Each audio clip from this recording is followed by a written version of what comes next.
You're watching South Asia Newsline, and here are the top stories we're tracking for you on Monday, the 20th of March. India's Prime Minister Modi, Japanese counterpart Kishida vow to expand ties. Pakistan's ex-PM Imran Khan pledges legal action against police after home raid. And Afghan businesswomen seek out foreign markets amid domestic economic woes.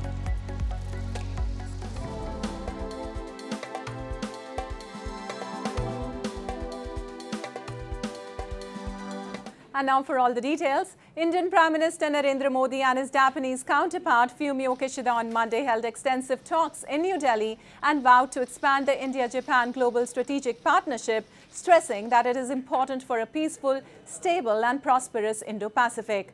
Modi referred to India's presidency of the G20 and Japan chairing the G7 grouping and said it is the best opportunity to work together on priorities of both sides for global good. The Japanese PM said that his country will continue to invest in India's development story. He also unveiled on Indian soil his plan for a free and open Indo-Pacific. Last year, during his visit to India, Kishida had announced an investment target of 5 trillion yen over the next 5 years. India-Japan relations were elevated to the special strategic and global partnership in 2014. After vandalisation and attempt of replacing the Indian tricolour with the Khalistan flag by separatist and extremist elements at the Indian High Commission in London, Sikhs in Indian capital New Delhi staged a protest on Monday against the incident. Waving the Indian national flags outside the British High Commission, the protesters condemned the action by Khalistani elements. Early on Sunday, India's Foreign Ministry also summoned UK's top diplomat to convey a strong protest. The vandalisation had taken place after the police crackdown of Khalistan sympathizer Amritpal Singh and his aides in India's Punjab state. Singh and fellow members of his group, Waris Punjab De, have been charged with attempted murder, attack on the police and spreading communal disharmony, among other charges. The police have arrested over 100 people so far, but Amritpal was still absconding till the last reports came in. जो हिंदुस्तान में जो सिख है वो भारत के साथ है और भारत का कोई भी अपमान हम बर्दाश्त नहीं करेंगे. And Pakistan's former Premier and opposition PTI chairman Imran Khan has announced he will take legal action against police for breaking into his house on Saturday. In a video address, Khan said he felt devastated to see the destruction at his residence and looting of his belongings. He alleged police action was in violation of the court order and that he will file contempt of court case against them.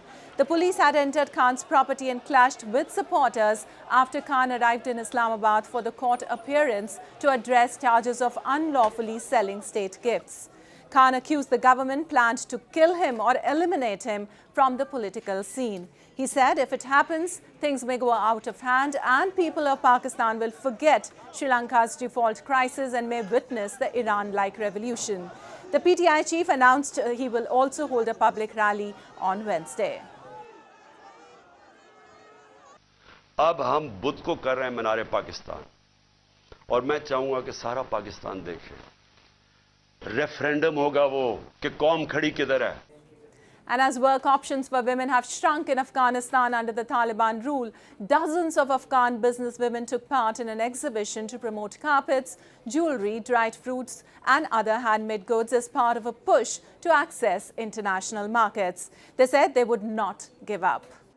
Dozens of Afghan businesswomen recently took part in an exhibition in Dubai remotely to promote carpets, jewellery, dried fruits and other handmade goods as part of a push to access international markets after work options for women have shrunk in Afghanistan under the Taliban administration.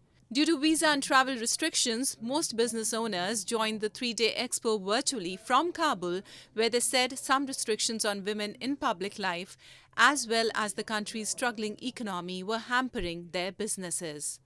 The exhibition, organized by the United Nations Development Programme and the Afghan Women's Chamber of Commerce and Industry, concluded on Saturday and included 26 female-run businesses. National trade fairs are a way for women to access new markets internationally, and it is more important than ever when the domestic market is struggling so much.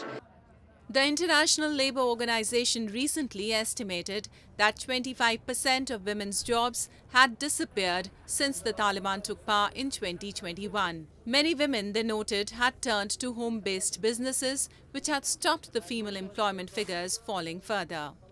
شرایط بعدی که کابل سقوط کرد، افغانستان سقوط کرد، ما خیلی ناامید شده بودیم که شاید افغانستان برگشت به 20 سال قبل. اما خانمای افغانستان خیلی مبارز هستند، مبارزه میکنند، مبارزین اقتصادی هستیم. ما اجازه نمیتیم به هیچ عنوان که ما کاروبار خود از دست بدیم یا بر حکومت واجد شویم. نه خیر، ما همیشه مبارزه کردیم و هنوز مبارزه میکنیم.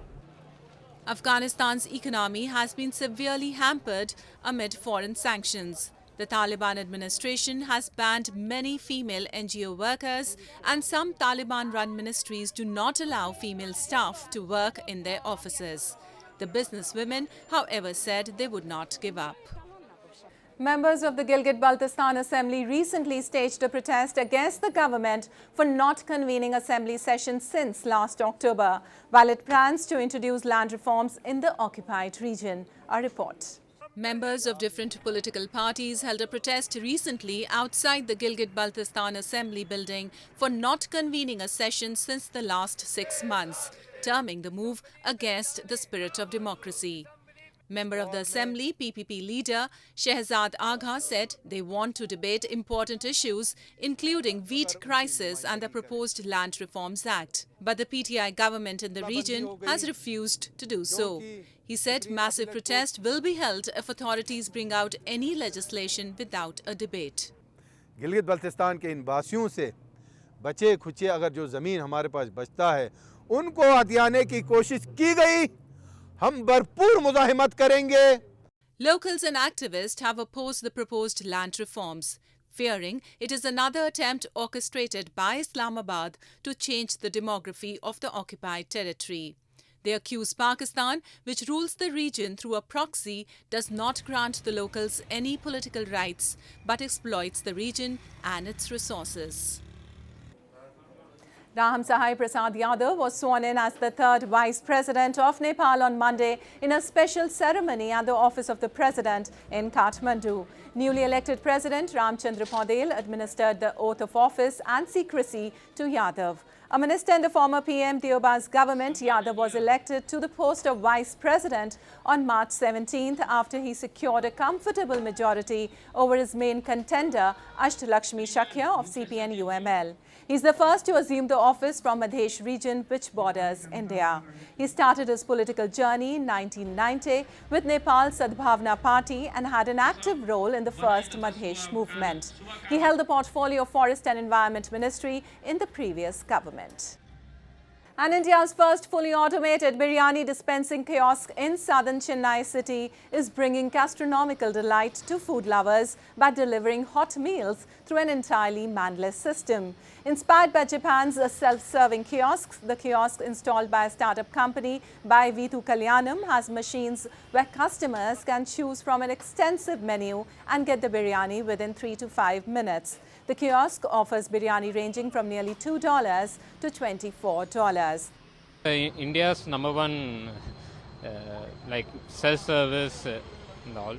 So that's why I came to visit here.